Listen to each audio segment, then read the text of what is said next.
Welcome back to Andersen Acres. We're here in the kitchen again today, and today we are going to be making a cake that takes a little bit of patience, so a little bit of patience will be required, but it's not overly difficult and the result is definitely worth it.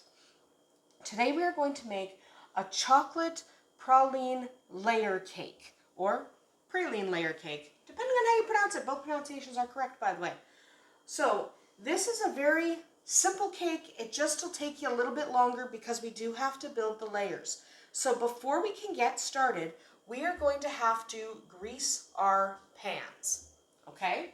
So we want to take two, you can use round or square, it doesn't matter. I'm using round because that's the shape of the container that I put it in afterwards. So I'm using round pans. They can be either 8 or 9 inch. It does not make one whit of difference. Okay, so square pans, round pans, doesn't matter, 8 or 9 inch, it's fine. So, but you do need two.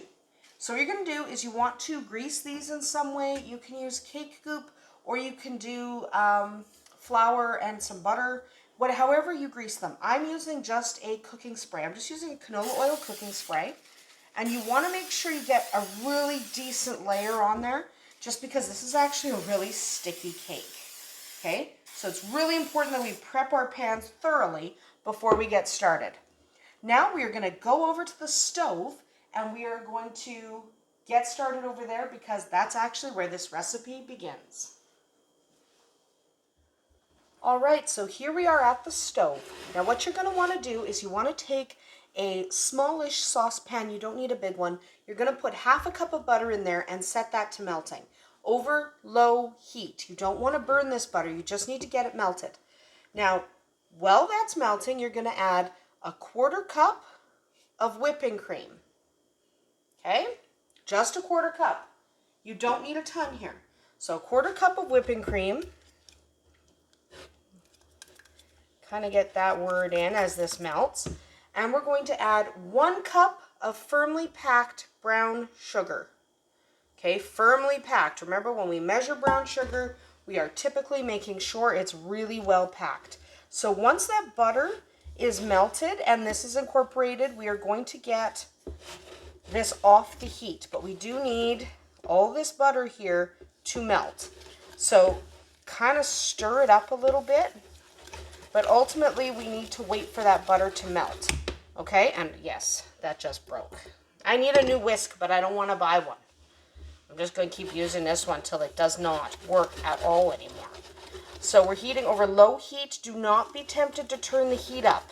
Because remember, you have butter and sugar in there and it'll all burn.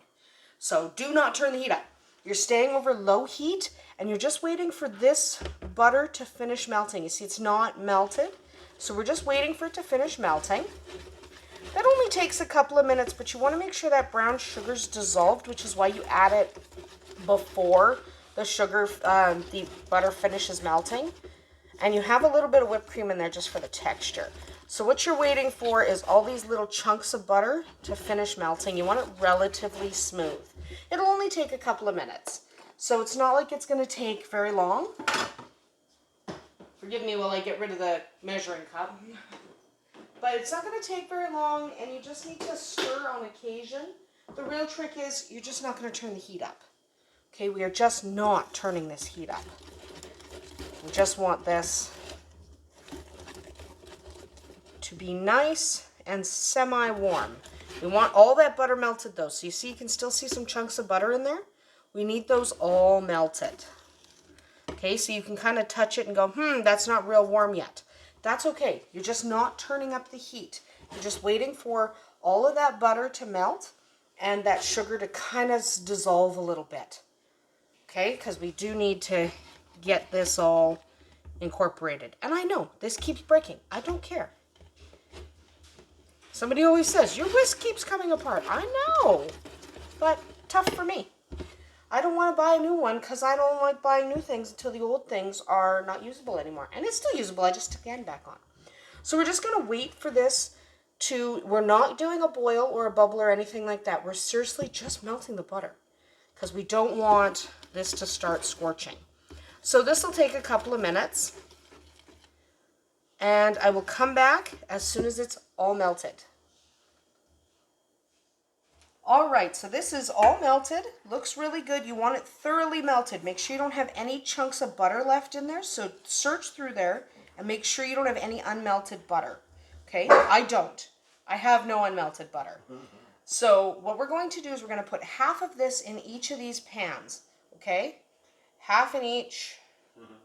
Remember to back off if you're not sure you're measuring correctly, because you do want pretty equal half and half. Okay, so then a little bit more here. And now we have to let this cool, but first we're going to add, if you like, this is not required, but it's not really, there we go, it's not really praline if you don't add some chopped pecans. You can also add walnuts instead, or you can leave it out entirely, especially if you have someone with a nut allergy. So we're going to add the nuts. Walnuts or pecans is fine. Okay, and you're gonna want about a 1/4 cup in each side. So total of a 1/2 cup of chopped nuts, walnuts or pecans, doesn't matter. And you're gonna put those in there and you're going to let them sit. So we want this 100% cool. Okay, we wanna let this butter and brown sugar mixture cool down so that it gets nice and firm, or it won't get totally firm, but it'll get firm enough to work with. So this is what we're doing. Oops, don't tilt your pans. That's a bad idea. So don't tilt your pans. Give them a little shake to help the nuts settle into the bottom. Okay, give it a little bit of shake so that they sink down. And now we're just going to let this harden. Now that probably is going to take about 45 minutes. So just walk away. We're going to do nothing else until these set, because if we were to pour cake batter into these pans right now, it would just end up a mess. So we absolutely need to let this settle. So we will come back when this has set up a little bit. All right, our pans have cooled sufficiently, so we're going to start making the cake layer. So the cake layer is pretty easy, not difficult at all to do. So we're going to just start by adding stuff into our mixer, okay? Now I'm using the Bosch Compact Kitchen Machine, the 400-watt version. Yes, I'll put a link to it in the video description because people ask. So yes, that's what I'm using. It is an awesome mixer. I adore it. It's fine. You don't have to use this mixer. You can use any mixer you have, or you can do it by hand, but I'm using a mixer. So we need 1 3/4 cup of just your regular flour, whatever flour you normally use for cakes. To that, we are going to add 1/2 cup of cocoa powder. Okay, that's important because it won't be a chocolate cake without cocoa powder. We want to add 1 1/4 cups of sugar. And yes, I'm adding this all at once. It's fine. It'll be fine. Okay, don't worry about it. I am adding 1/2 teaspoon of salt and 1 1/4 teaspoon of baking soda. Not baking powder, baking soda. Now we're going to want some of our liquid ingredients. We're going to want a teaspoon of vanilla extract. Just a teaspoon. You don't need a ton. Okay? Also don't need this. There we go. We are going to add about 1/3 cup of any light oil. You can use a canola oil, you can use a sunflower oil, a vegetable oil, it doesn't matter. About 1/3 cup. You're going to want 1 cup of milk. Yes, use milk, not water. It makes for a better chocolate cake. And 3 eggs. Okay? So those are all of our ingredients. We're going to drop this down and we're just going to mix it up till it looks like cake batter.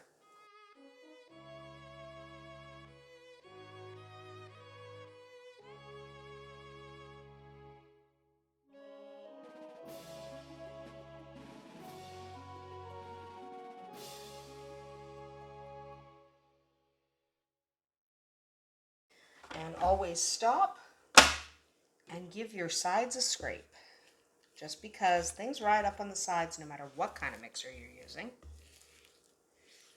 So just give that a nice scrape, just so we can make sure all our ingredients get incorporated. And I like to just, run my rubber spatula along the bottom just to make sure all the flour's getting incorporated. And then scrape your rubber spatula off on the beater. Drop it down and just finish mixing.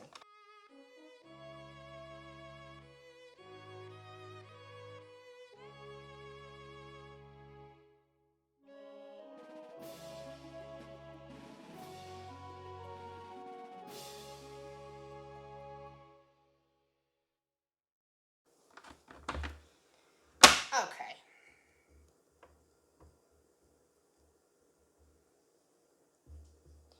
All right, there we go. So now we want to take this guy down, get rid of him. There we go. Set the mixer aside and grab our pans.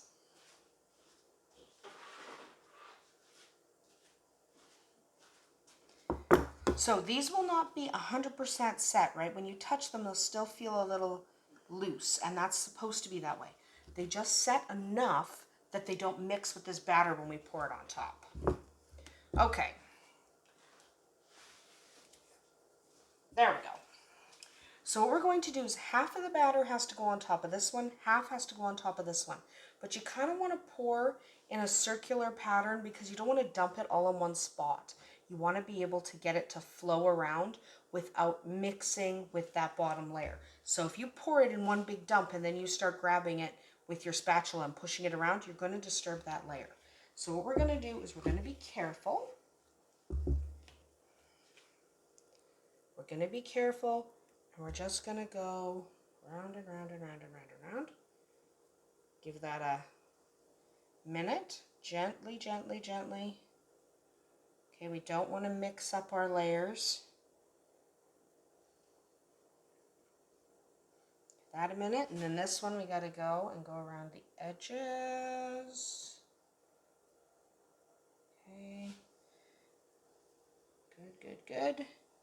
This one as well, we're going to go back and go along the edges. It's better to go slow and steady. Okay, slow and steady. Cover those bits. Don't push it with your spatula. Okay?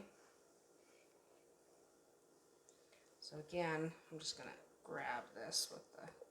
Push it out of your bowl with the spatula. Just don't push it around the pan with your spatula. Okay.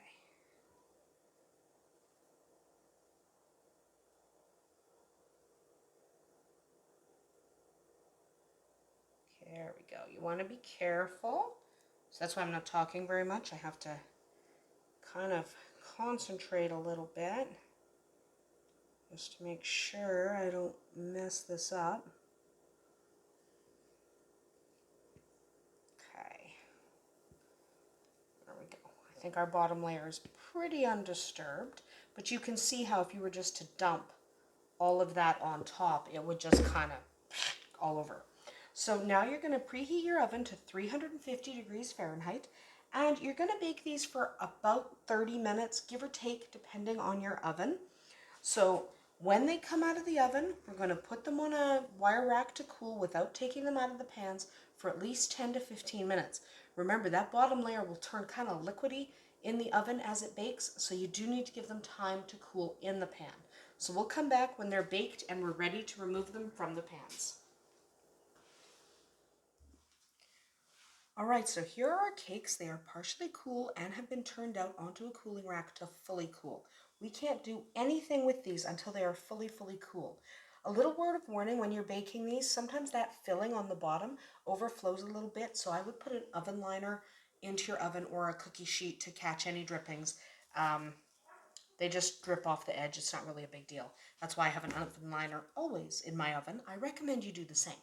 So I do recommend that, absolutely. Put a liner or just be prepared for the fact that it'll overflow a little bit. It's not really that big a deal. It peels off the bottom of the oven, not bad. So if that happens to you, it's not that big a deal, but I would put an oven liner. So now we have to leave these to cool 100% before we do anything else.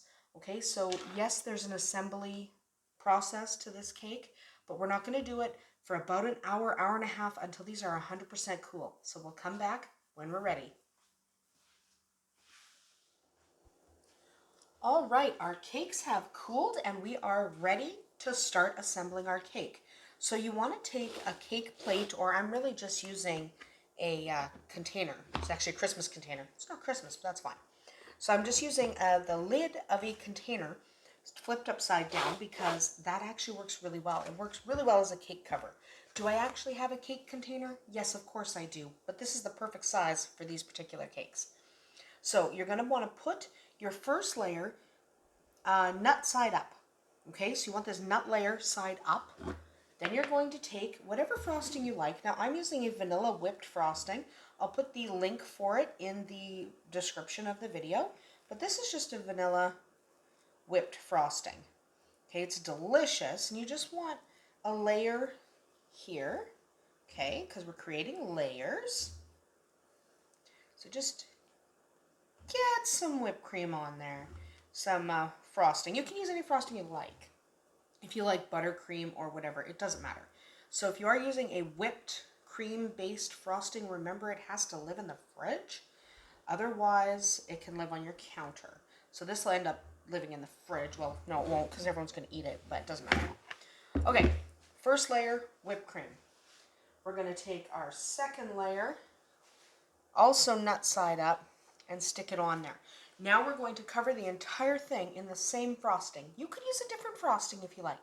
You could use one frosting for the filling and another for the actual frosting. I'm going to use the exact same frosting.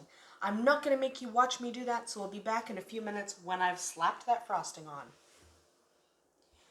And there it is. This is our frosted chocolate praline layer cake. It's delicious and a lot of fun to make. Just remember to let them cool completely before frosting and let those layers cool before you take them out of the pan for about 10 minutes. They come out of the pan just fine if you let them cool. Also, line the bottom of your oven if you're worried about them boiling over, because it does happen. So thanks for joining us here at Andersen Acres while we made this layer cake. Delicious and fun. Serve it at your next family function. Everyone will appreciate it. We'll see you tomorrow.